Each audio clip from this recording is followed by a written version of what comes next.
Welcome to Civic Entertainment Gossip Television. I'm Elizabeth. Your boy Tokes the baddest. And welcome to our weekly recap. We're back, baby. Yes, we are. I know you missed us. So we're going to continue from where we left off. I know we left off by explaining to you the festivities or activities that were occurring during Nigerian Independence Weekend. I'm still tired from the last weekend, honestly. I slept for like 2 days. No, I did. Straight. I did. I had a lot of palm wine. He didn't have any palm wine. I was drinking a lot of palm wine, you know? Why are you like this? That's for what, real. that's what my palm grandmother wine. Who gave you palm wine? I'm fine like palm wine. That's what my grandmother used to do. Anyways, we both ended up going to the Nigerian Independence that took place in on Grove Street. Yes, in Irvington. It was a time to remember. It was fun. It was fun. Mr. Patrick is funny. I never knew he was doing that. I didn't know he was that funny. He had me crying. I was actually laughing. So shout out to Mr. Patrick. Yeah. Between Atlanta girls and New Jersey girls, that was hilarious. Well, I mean, New Jersey girls are different, you know. I pulled a little bit. Nah, New Jersey Nigerian girls specifically are different than Atlanta girls. Because I've been to Atlanta, and Nigerian girls flock to me. They love me. They show me love. They want to marry me. Nigerian New Jersey girls, they look me up and down like this. Even when I pulled up to the party on Friday, I pulled up to the party. Now I wasn't driving my little Camaro.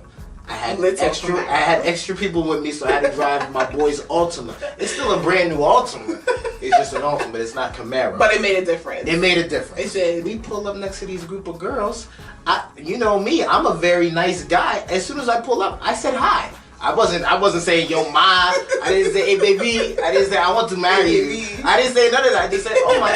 All I said was oh hello. All 5 of these girls, and 2 of them were on the heavier side. I didn't even.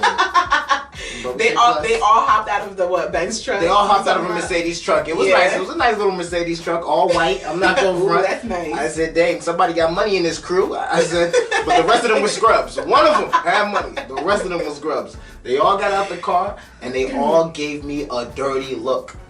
And they were all Nigerian girls. They're probably like, who's this small boy? I know, right? It was this small boy trying to holler at me. In an Altima. In an Altima.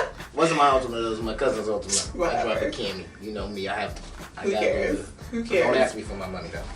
Who cares? But it was a great weekend, even though those girls played us. They played us all night, even though I was in VIP and they weren't. Okay. Joe was not initially in VIP. Okay, let's cut the nonsense. Right. Joe came in and he sat all the way in the back. I sat in the back at first, yeah. I was at a table. Yeah, you were. Not that it made me any better, but I was at a table. Yeah, well. So Joe was texting me like, I feel like a poor man in the back. Well, what's up with the table? And I'm like, and it was dark. I don't know. It was dark in the back. I don't know how they. Yeah, nobody can see in the back. I couldn't see nothing in the back. I didn't even know. I was talking to a girl. I don't even know if she was cute or not. Hopefully she was cute because I got her number. But you know. So he's texting me like, oh, I feel like a poor man in the back. What's going on? What's up with the table? I'm like, dog, just chill, you know. You're at a party. Next thing I know, I look up, Joe's climbing the stairs to go on stage to go and sit on the table. I'm like, what? I'm like, how did this happen? I said, let me go to the VIP where everybody got money over there. I can't. I went straight to my producer. I said, Vic, get me to the VIP section with my boys. We went, as soon as Vic put me up there, I told my boys from the back. I said, oh yeah, come on. Let us enjoy. Come on, drink all the drinks. I shook hands with a man with a beard this big. I don't care if he was Muslim or not. Even me, myself, my father was a Muslim, so I'm not judging. Shook his hand, shook his girl's hand, who was very beautiful, but that's my man's woman. I would never try to talk to her or nothing like that, but call me if you're watching. And we shook hands and we enjoyed ourselves. Even who was sitting with us? Miss Ebo. Miss Ebo was sitting with us too. She was having a good time. Dudes were coming up to her, trying to holler at her. You know, they brought her food. They brought her drink. They brought her all this extra stuff, and they gave us like just Hennessy and like a little bit of cranberry juice. And they gave her a little bit of cranberry juice. We all had you don't take your Henny straight. Oh no, I'm not a man enough to take my Henny straight. I'm not a thug. I drink all Henny juice, all cranberry with a little bit of Henny. Like this, and then I drink. Small voice. Yeah, nah. Yeah. Henny? You don't have the chest for that. I don't have the chest for it, you know? I don't have that. When guys bounce their chest, Henny forgot that bounce their chest. I don't have that. Right? I am strictly a Ciroc. Joe, my head hurts. Ciroc and Sprite, that's me. Ciroc. I sip like this. I don't just take shots. I'm not stressed. I'm not stressed like that. I'm not stressed. I just need a glass of wine. That's wine. I go straight to bed from wine. Nah, I'll be good. You be good? Somber. Yes. No, wine puts me straight to bed. Red wine, any type of wine, like Moscato, all of that puts me straight to bed. Oh yeah? Yeah. Okay, so after you guys got in from leaving your Altima, yes, the Benz girls were already inside. Yeah, so the Benz girls were already inside. I think they walked up to a group of guys, and they were sitting in like that small VIP where where the regular, not the peasants, but not the peasants. The peasants we were all the way in the back. Yeah, us peasants were all the way in the back. Then the common people. We're at the table. We're at the table. So I'm a common person. Yeah, you're common. What? You're average. You're basic. Well, I'm not. Wait, You're basic. I am not basic. You're basic. You were at the basic. But you were at the poor people's. I said that. Yes, I was a peasant. I walked in as a peasant. But it's not where you start. It's where you end. Ooh, okay. It's not where you start. All right. Starting from the bottom. Then we was on top. We was on top. Not even here. We was on top. So we walked in. We were sitting with the peasants, and the same girls. They noticed that we were sitting with the peasants. They already sat already. They already sat already with the basics. So I had to finesse it. I had to go find my producer Vic. I said, Vic, I can't sit with the peasants. I have my cousins with me. They'll go back and tell my whole family that we're poor. That I have no juice. I have no stain whenever we go outside. So I said, Vic, do something. So he went to the owner of the party and everything like that. They crunched numbers, yada yada yada. So they got me in the top VIP with all the top people on stage with Mr. Patrick, with David O, all of them. Everybody was not there. Okay, well they didn't know was not there. He was there. You guys missed a good time. Was not there. You guys missed a good time. David O was there. He came out with assurance and everything. Was Trump my dad too? No, at the same actually they're going through it. Actually, I don't know if you heard about. There was some type of news that I saw on Instagram last night about him and Choma. Something about fidelity issues. But we don't care. They're still gonna get married. But anyways, I mean, David O could do better personally for me. Whatever. Anyways. Anywho, so we got up on stage, everyone noticed that we were on stage. The same girls that played us. I noticed he was on stage. He was texting me like, oh, I'm sitting in the back with poor people. Can we get a table? I'm like, what? Yeah, I'm like, I can't help you. Yeah. Next thing, Toguba's small head is walking up the stage. I'm like, what? At a table. I walked those days. I said, I'm texting him. I'm like, how the hell did you get up there? He's like, oh, Vic did it. Da, da, da. And then him and his little posse are on stage. I'm like, okay. Looking like bottle girls. Yep. Came upstairs. I had Hennessy in my hand. I said, bottle of Remy. I was just like, okay. Yo, you guys so. Put the drinks on the table. I told you, we were sitting next to some bearded guy. His beautiful woman, Miss Ebo, was sitting with us. Shout out to Miss Ebo. US. She was doing her thing. Yes. We even took a picture. Yes, girls were jealous. I'm not gonna lie. But Miss Ebo, I told her at first she wanted to take a picture. I said, "Whoa, you too tall." I said, "We can't." She's watching you. Show me you're beautiful. Don't listen beautiful for sure, very beautiful. Yeah. But as a man, we gotta be taller than a woman. So you already know I was on my toes the whole picture. I was shaking like this, but I was like, oh yeah. So what happened to these girls? Did they see you on stage? They saw us on stage. So eventually I went to the bathroom. One of the girls, she was coming out the bathroom at the same time. It was just coinky dink that we that we met outside of the bathroom. And she was now all of a sudden she went from looking me up and down, sucking her teeth, to saying, "Oh, what did you say? Yeah, what did your name was?" Hey. And I said, because I'm not a peasant anymore. Power change. Now you realize I'm somebody. And at first I was gonna tell it straight to her face. Got it, yada yada yada. You try to play me, yeah. But she was cute, so I said, "My name is Talks the baddest." She started talking. We started talking. Spoiled, no, it was, but she had the nerve to say that she was just a CNA. He's your boss. And okay. I mean, I'm an administrator of a nursing home and everything like that. So, it was, I was like, so this is the same girl that was playing, just because I was being practical driving the Ultima, which is not mine. There's nothing wrong with an Ultima. Nothing wrong. Whoever drives the Ultima, more power to you. As long as your car moves. Yeah. Take you from point A to point B. It can't be ugly, no? Don't be driving a 1999 Toyota Camry thinking that you're a boss. Not even Jewish people drive that. There's nothing wrong. As long as your car works and you're happy and that's what you can afford. If that's what you can afford. Live within your means. Of course. That's why Nigerians are in trouble. I know, you're right. Live within your means. The Camaro, I got it for a good deal. I'm only paying a certain amount of money a month for it and everything like that. And once I start a family, I will give it up. I'm not attached to it to the hip. Yes. I mean, I'm married to it now, but I'm not attached to it to the hip. So when I start a family and get married in like 10 years from now, you know, that's when I will give up the Camaro. But Bachelor life. I have to live a bachelor life. Am I not a bachelor? You want me to stress? Grow gray hair? Jamoke, please come and get your son. My father tells me every day, live my life. Once I'm married, that's it. There is no more life after that. I'm married. There is life. But anyways, that's a topic for a different day. Alright, fine. We'll talk about that some other time. Men, bachelor men, stay strong. Do not let these women... Don't let them break you and buy you.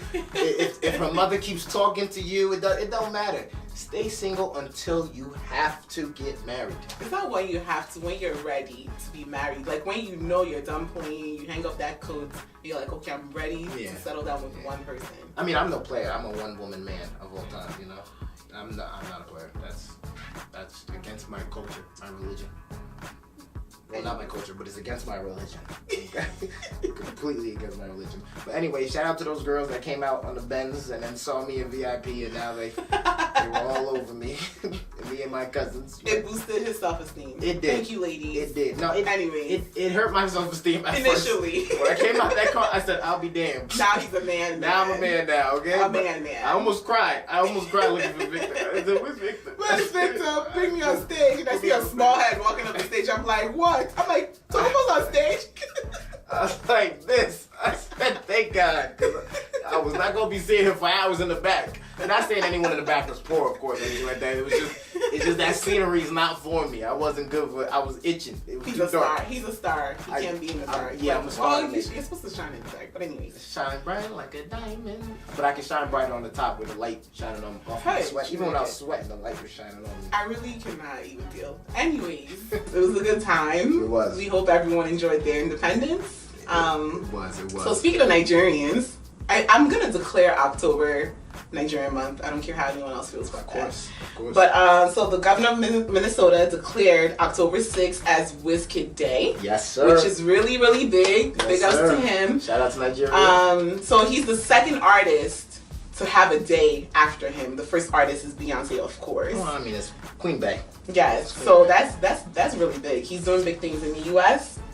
Also, Genevieve and Naji signed a representation deal with United Talent Agency, and it's the same agent that's used by Angelina Jolie and Johnny Depp, who are American actors and actresses that are big. So that's a big, big win for Nigeria too. Personally, you know, Johnny Depp is the best white actor. I personally don't care, but Angelina, yeah, she's good. She's okay, but Johnny Depp, I loved him in I seen him in all of his movies, Pirates of the Caribbean, all of them, Sweeney Todd. He's always been my... Sweeney Todd was good. Sweeney Todd is good. Charlie and Chocolate Factory. Johnny That was Depp good. killed it every time. Yeah. And Genevieve, everyone be gassing her up. I think she's beautiful. She's alright. And that's a big win for Igbo people. Ha! Saludo. Yeah, I want to say she's pretty. Yeah. But anyways. I would date her though. I would definitely date her. Joe will date anyone. No, not anyone. Don't. Anything in this sketch, Joe. That's a lie. It's a lie. Just kidding. Never. I have standards. Okay? I have standards. You have a little bit. All right? I don't have a type. No, you have to be able to cook. Okay. Your backside has to be a little enlarged. Of course, yeah, it's got to be big. What else? You got to put God first. That's the number one thing. You know? Yeah. God first. If my mom's watching, of course. And then the fourth, really, you gotta truly love me for me. You know, that's what comes down to it. We have to enjoy each other's presence. You know. Anyways. I'll enjoy. I'm a good guy. I feel like enjoying my presence would be good. But you know. I put up with Joe. I like literally deal with Joe. Any man that's trying to marry Elizabeth has to pay me the bride price. Excuse me? Just to let. And when Joe becomes an actor, he has to pay me 20%. Well, 5%, but we'll talk about that. 5 is too small. I don't always do it. I put Joe on. When that bridge comes, we'll walk. We'll march across that bridge when it comes. Anyways, so what's going on in the world? In the sports world right now, Conor McGregor got his butt whooped by Khabib. We don't know his last name. We don't know his last name, but his name is going to be Khabib. He was a Russian guy, and he gave Conor the work. Yes, he worked him. And you know what happened? Conor was talking a lot of smack. As usual. But it was very hurtful. Talked about Khabib's father, his religion, his country. He was really going very hard on going Khalib. in. And Khalib is a quiet guy. He doesn't really talk. He beats the crap out of everybody he faces. He's undefeated. He's 29-0, I believe. Wow. Conor McGregor is also 29-0, so it was a good not matchup. anymore. Well, now, yeah, he's a loser now. He lost one. 29-1. 29-1, and what hurts Conor McGregor is because doesn't hurt his pocket. No, Conor McGregor got paid. Money. He got paid more than Khalib because Conor McGregor is he's a bigger star. Yeah. But Khalib gave him the business. People talk about how Khalib ran out of the gates, the stage, and was beating up the crowd. He wasn't beating up the crowd. He went after Conor McGregor's personal trainer, who is a muscle guy himself. Not no regular average Joe. He looks like he puts up 300 on the bench, 500 on the squat rack himself. Similar to me, myself. I throw a little bit of... But Khalib went straight for him. People think Khalib was going after people in the crowd, and he was crazy. I didn't know what all that commotion was about. It looked crazy. It looked crazy, but he was bad. Yeah, he was just jumping into the crowd to defend to go beat up the trash talker that was with Conor McGregor. Right. You know, it all started because Conor McGregor threw a bottle in Khalib's bus. He had a bus. Conor McGregor threw the bottle into Khalib's bus, and it actually hit somebody in his crew, and it actually hurt them. Okay. So the person was in the hospital. So it's kind of like self-defense. Right. I mean, but I heard the UFC was trying to fine him. No, they did. They fined him about 10% of his winnings. That's not good. Yeah. Even though it's not this. It's a little. I mean, the amount of money they made. Money's money, though. Mil. Money's money. Yeah, he made like $2 million or something. He made a little more than $2 million. Okay. Yeah. But 10% of that. I mean, I'm no mathematician. But that's a big chunk. That's a chunk because it's a higher amount. You know, he has a wife, he has kids. You know, he has and he has his family back in Russia. So that was that story. Jimmy Butler on the Minnesota Timberwolves is demanding a trade. He went into practice 2 days ago and he was cursing at the owners. He was cursing at his coach. He was cursing at the best player on the team, Karl Anthony Towns. Shout out to New Jersey. He is a New Jersey resident. I don't know anything about these people. This is good. Basketball. I'm learning. It's a man. It's a sports world, but it's a man's world. I'm a LeBron fan. That's all I know. I don't know anything else. He is on the Lakers. I'm happy. No, I have to like the Lakers. Yeah. Well, I mean, I never really liked them except for when Magic Johnson was playing years ago. I like the Lakers at all. But like I said, Jimmy Butler is demanding a trade. He went to practice, and instead of playing with the starters, he pulled the third string guys. I'm talking about rookies, guys that are on 1 day, 2 day contracts, making $100,000 a year. He played with them, and he beat the starters. And he was talking a lot of smack at that practice, and it went viral. And now he's demanding a trade, and he's an all-star, so there's gonna be a lot of money involved, a lot of big other names. But right now it's looking like he might stay with Minnesota just because no one is trying to give up any good players for him right now. But he will be traded soon.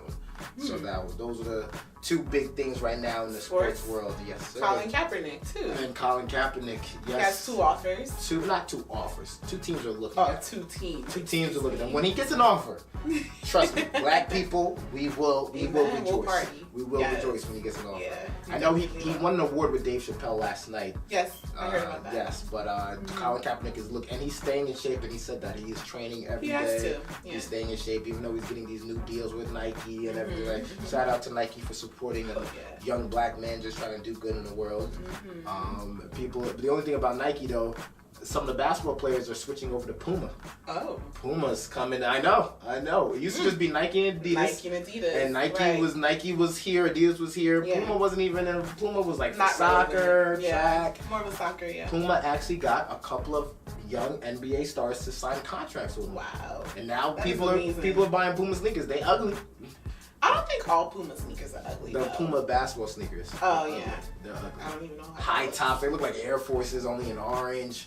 Very bright. Like you can see them coming. You can see that person coming when they wearing the Puma new sneakers. And they kind of expensive. But if anyone wants to give me, I wear size 11 in men's. He doesn't want the Pumas. I don't want them, but it'd be nice if someone can gift it to me. Yes. For Christmas.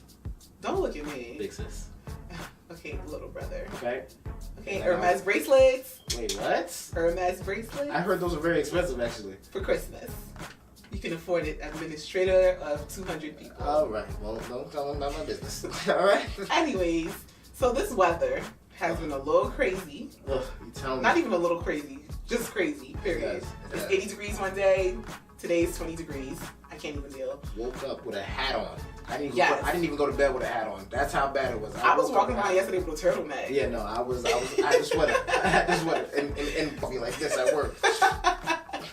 Anyways, so the South is suffering right now because of the hurricane. Yep. Yeah, Hurricane Michael, which is a Category 4. That's powerful. That's a big I think this is the third most powerful hurricane to hit the U.S. Yep. So approximately 900,000 people are without power. Sheesh. Yes, across 7 states. And 300,000 of those people are in Florida. So Florida got hit the hardest. You know, this isn't a funny matter, but I know Nigeria's looking like that's nothing. Well, other countries. We live without power all the time. All the time. That takes life all the time. But anyways, 17 people are dead in total and still counting. Yeah. And at least 8 of those people are from Florida. So Florida got hit the hardest. Florida, it's a beautiful state, but it has its issues. Yeah, big time. Tropical storms, hurricanes. I don't think I could deal. But a lot of people retire there. Yeah, I was gonna say, aren't you gonna retire there when you get home? I will not retire. So where are you gonna go? Where are you gonna go when you retire? I want to go back to Nigeria, but that's another story. We'll get to that. We'll get to that eventually. Yeah, that's another story. I'm retiring in Hawaii. Don't they have earthquakes, volcanic ruins, and things like that? I'm not afraid of that. I'm covered with the blood of Jesus. So he said. I am. Amen. So you know how last week we talked about Brett Kavanaugh and the Me Too movement? Yes. So he got sworn in, guys. Yeah. He got sworn in. Must be nice to be an old Number white man. 114. 114th Justice, Supreme Court Justice. After being accused. Yeah. 2 women. 2 women. Yeah. But anyways, moving forward, the black guy that's a babysitter. So a black man got the cops called on him for babysitting 2 Caucasian kids. Yeah. See, race is still an issue in this country. I mean, but that's hard when you see a black guy with 2 little white kids. But still, that lady at the supermarket needed to mind her business. I mean, I know she's probably trying to look out for the kids. Yeah. But I felt like it was a color thing. Of course it was. It was that, because if it was a white person with 2 black kids, no one is calling the cops or following them home. She followed them all the way home and called the cops. Yeah, that white woman. If it was the other way, if it was a white man, will call the cops. With 2 black Nobody kids, will call the cops. That white lady would have been like, "It's good that it's okay. He's probably training them." Right. There's always a justification for, of course, the white man doing something, but that was wrong for me. But all in all, we come to find out that the guy does actually own a babysitting company. So that's wonderful. That's good. He's making his money, and he was cool about the whole thing. He was so relaxed. Like, I was so shocked. I was like, I've been furious. How dare you? I'd have been like, big mistake. Now I'm suing the whole system. I would have got my money back. We would have named New Jersey Tokes. Hey, Janeka. I'm gonna really be praying for you because I really think. So white people don't call the cops on me, because if they don't win, I'm calling the cops on you. And I'm suing you. Okay, that's right. Straight SVU style, law and order. Yes. So, Nigeria. Yes, that's good. That's the topic of discussion. So, I came to the United States when I was 7, right? And America essentially is now home for me. So you know what I noticed? Like, I never really paid that much attention to Nigerian politics because I'm like, okay, I don't live in Nigeria. I live in the US. And you know, you're supposed to care about your motherland or where you come from, but I just felt like things that were going on in Nigeria does not directly affect me, so why should I even care? Growing up as a child, we didn't think about that. Right. So, now that I'm older and have plans to, you know, open up a business in Nigeria, I want to open up a clinic. Now I'm like, okay, whatever affects Nigerians will affect me eventually. Right. You know, we don't think like that. Like, we're always like, oh, I don't care about something as long as it doesn't affect me. Of course. And that's wrong. Because we still have family members in Nigeria and, you know, so much and if you plan on going back to Nigeria, you're supposed to care about the well-being of your country. So to say all of that, the PDP has nominated former Vice President Atiku Abubakar as its candidate for the 2019 presidential election. And Atiku used to be VP of Nigeria between 1999 and 2007. So he left the ruling APC and rejoined, that was in November, and then he rejoined the PDP. Yeah, sounds about right. He did. So Buhari has already been selected by the APC to be the runner. So he's going to be running. They're going to be running against each other. I feel like he's been in office for a long time now, though. Personally, I think these people are old. Yeah. Buhari's 75 years old. Atiku's 71.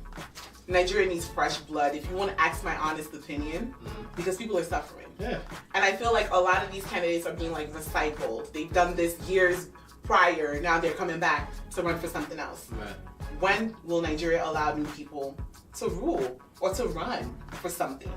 It's going to take a while, but we will eventually get there. Like, even here in America, it took a very long time for a black man to become president. But people wanted change. Right. They were hungry for change, and they made that change happen. Yeah. Were they a bit apprehensive about the whole thing? Absolutely, it's normal. But when you don't give something an opportunity or a chance, you'll never know. You never know. You understand what I mean? So I feel like Nigeria needs to move towards that direction. They need to have candidates that people don't know about. Like, not like Obasanjo, Goodluck Jonathan, or, you know, people from before. Right. Nigeria needs fresh blood. Yes. That's just how I feel about it. And I know It's true. I'm a little late in picking up with Nigerian politics, but I've started to read up on Nigerian politics, and it's crazy. It's never too late. So the PDP is hoping Abubakar would leverage on Buhari's dwindling fortunes. So Buhari's approval ratings have dropped tremendously. I think it's about 40%. It was originally 80%. Now it's in the 40s. And Nigeria has entered its first recession in 25 years, and that happened in 2016. Yes. So I also read a really good article. A friend sent it to me. So Sanusi is the emir of Kano, and he says that Nigeria is projected to remain poverty capital of the world till 2050, year 2050. Yes. He also said that on current realities, Nigeria and the Democratic Republic of Congo will house 40% of the world's poorest people. That doesn't bother you? That bothers me. Yeah, I'm surprised. That is so crazy. I'm surprised we're losing to India. I thought India... We'll get to India. Nigeria right now, come on, Nigeria produces immaculate people. Yeah. We're big time professors, worldly, we're just good at everything. Nigerians are gifted. Right. You understand? Yeah. We're not regular people. Right. So for this to be happening, Nigeria is in deep, deep trouble. Deep trouble. So the guy, Sanusi, continues to say that if every country continues its present trajectory, by 2050, 80% of the poorest people in the world will live on the African continent, in the African continent. That is horrible. That opens eyes. And we are blessed. We have natural resources. We have petroleum. We have everything. Petroleum generates a lot of wealth for Nigeria. Still, number one, we produce a lot of oil, period, for the world. But there's no reason why we should be in the situation that we're in. And I know we live in the US, but if you don't think this directly affects you, it does affect you. It will affect you in the long run. Because you're Nigerian. Even if you were born here. I know you were born here. I was kind of born here. Talking about your mom didn't push you halfway here and push you out. She was on the plane. She was not on the plane. It's a border. You play too much. You'll see my life story 10, 20 years from now. She was on the plane. She was coming from Nigeria. Low key, I'm half and half. Anyways. Dual citizenship because of that plane. I have a dual citizenship. Anyways, so Sanusi goes ahead to speak on the upcoming 2019 elections, right? He was talking about, he was asking, what about education, nutrition, basic health? Because he says when he listens to these candidates, he sees ads and people sponsoring people, he doesn't hear anything that has to deal with that, right? But as a country, what are our priorities? What is Nigeria's government's priority for our priorities are so misplaced. Yeah. What do we plan on doing for the future, for the people, the youth? There's no money going into education. There's no money for nutrition. People are starving in Nigeria. And that breaks my heart because I still have family at home. Of course. You understand? Yeah. And basic health care. People die senseless deaths all the time in Nigeria. You have a cough, they're giving you an injection and you're gone. So he spoke on that. And he's saying that we don't have enough money for these things, but we have enough money for petroleum subsidies. There's 1 or 2 trillion naira to spend on petroleum subsidies. Yes. So where is our investment in the future? the people of a country are its future. Right. You understand? Yeah. Oil is all fine and dandy. That's the natural resource that we have to even have money. Right. You understand? To be Africa's giant. But what about the people? Is the money being shared equally amongst Nigeria? Or is the money just, it keeps going into the same pockets? So the rich keeps getting richer, right, and the poor remain poor, and it's just getting worse all across the board. You understand? So that really touched me. And like you said about India, so earlier in 2018, Nigeria overtook India to become poverty capital of the world. What? Yeah. Like, I couldn't even sleep. I was like so upset. India has slums. Like, yeah, India, you see in the movies all that gold and all of that colorful, but Bollywood. they live in slums, a lot of them. But Nigeria surpassed India earlier in 2018. We're in trouble. So instead of all this shaku shaku and all these dances and all these artists, we have things to do. We do. You know, and I asked one of my friends earlier today. I asked one of my friends earlier today, like, you know, is there something that the people here, the youth here, can do? You know, people fly home in December. Oh, I'm going to Nigeria. I'm going to Abuja for the holidays for a month. Yeah, that's great to go and spend your money, go and eat, go and dance, post Instagram pictures, Facebook pictures. But are we really concerned about our country as a whole, the economy? Like, what can we do here as Nigerian Americans living in America that plan on going back home? Like, what can we do to help rectify this situation? I'm not even at peace with myself. I want to open a clinic in Nigeria. Now I'm just like, how are we going to do this if this is the turmoil Nigeria is in? Elizabeth for Nigerian president 2000. No, Elizabeth, I don't want to run for president. No, I don't. We need new blood. We need a woman. But I live in America, and yes, I admitted that I was not interested in Nigerian politics before because I didn't feel like it affected me. I live here. But I have family members that are still at home. My future plans are in Nigeria. So I'm Nigerian by birth, yes, but I live in the US. I have a dual citizenship, but I'm still Nigerian. Now I feel that I'm like, I didn't know my country is in this turmoil. But Nigerian independence, we're all screaming, Nigeria, I'm Nigerian, I'm this and this.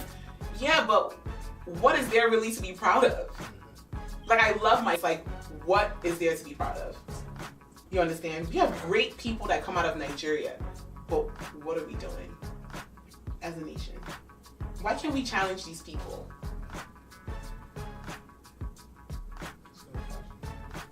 It's a good question. Yeah.